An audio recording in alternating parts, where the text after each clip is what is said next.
সবাইকে ধন্যবাদ। ভারতের রাজনৈতিক অর্থাৎ রাজনীতিবিদদের মধ্যে পরিচ্ছন্ন রাজনীতিবিদ আপনারা যদি বলতে বলেন সাধারণ মানুষকে চোখ বন্ধ করে, সবাই কমসে কম এতটুকুন বলবেন যে পরিচ্ছন্ন রাজনীতিবিদ অরবিন্দ কেজরিওয়াল। এই ধরনের মানুষের বিরুদ্ধে ঠিক নির্বাচনের আগেই কিভাবে তার সেই পার্টির সর্বোচ্চ ৫ টা নেতাকে তিনারা জেলে নিয়ে গিয়েছেন, যেই অভিযোগে নিয়ে গেছেন, সেই ইতিমধ্যে আপনারা দেখেছেন যে সেই অভিযোগ ধোপে টেকেনি এবং সেই অভিযোগ যে মিথ্যা এবং বানোয়াট, এটা কিন্তু অনেকাংশেই প্রকাশ হয়েছে এবং আদালত অরবিন্দ কেজরিওয়াল সহ যারা আ শীর্ষ আম আদমি পার্টির শীর্ষস্থানীয় নেতৃবৃন্দ যারা ছিলেন, তাদেরকে কিন্তু রেহাই করে দিয়েছেন এবং তারা কোনো অপরাধের সঙ্গে যুক্ত নেই, অপরাধের সঙ্গে যুক্ত ছিল না সেটা কিন্তু স্পষ্ট সেটা বলা হয়েছে। এখন প্রশ্ন হলো যে এই ব্যক্তিদের যারা এইভাবে ফাঁসিয়েছেন তাদের আ আসলে কি হওয়া উচিত এবং তারা অন্যায়ভাবে ফাঁসিয়েছেন, কেন ফাঁসিয়েছেন এবং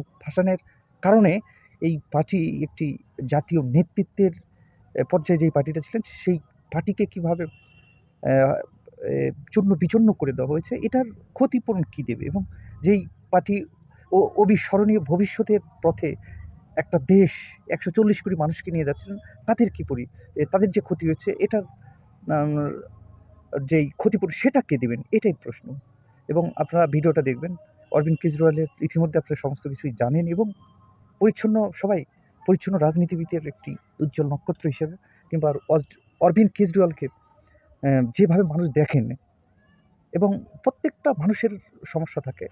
প্রত্যেকটা মানুষের সেই সমস্যা থেকে উত্তরণের জন্য কিংবা মানুষকে নিয়ে কতটুকু কাজ করবার, মানুষের অধিকার নিয়ে মানুষের অ্যা যেই সমস্যাগুলি আসছে, প্রগতিশীল চিন্তাভাবনা কিংবা সমস্যাগুলো নিয়ে কতটুক যৌক্তিক এবং কতটুকু ভালো কাজ করতে পারেন এটাই প্রশ্ন। অরবিন্দ কেজরিওয়াল সাধারণ মানুষের স্পন্দন হয়েছিল এবং আছে এবং অরবিন্দ কেজরিওয়ালের যেই রাজনৈতিক ক্যারিয়ার শেষ করবার একটা অপচেষ্টা করা হয়েছিল, সেই চেষ্টায় নরেন্দ্র মোদী, অমিত শাহ আ একদম প্রকাশ্যে জড়িত এবং তিনারা সেই চেষ্টায় সফল হয়নি। এটা আপনারা দেখতে পেয়েছেন।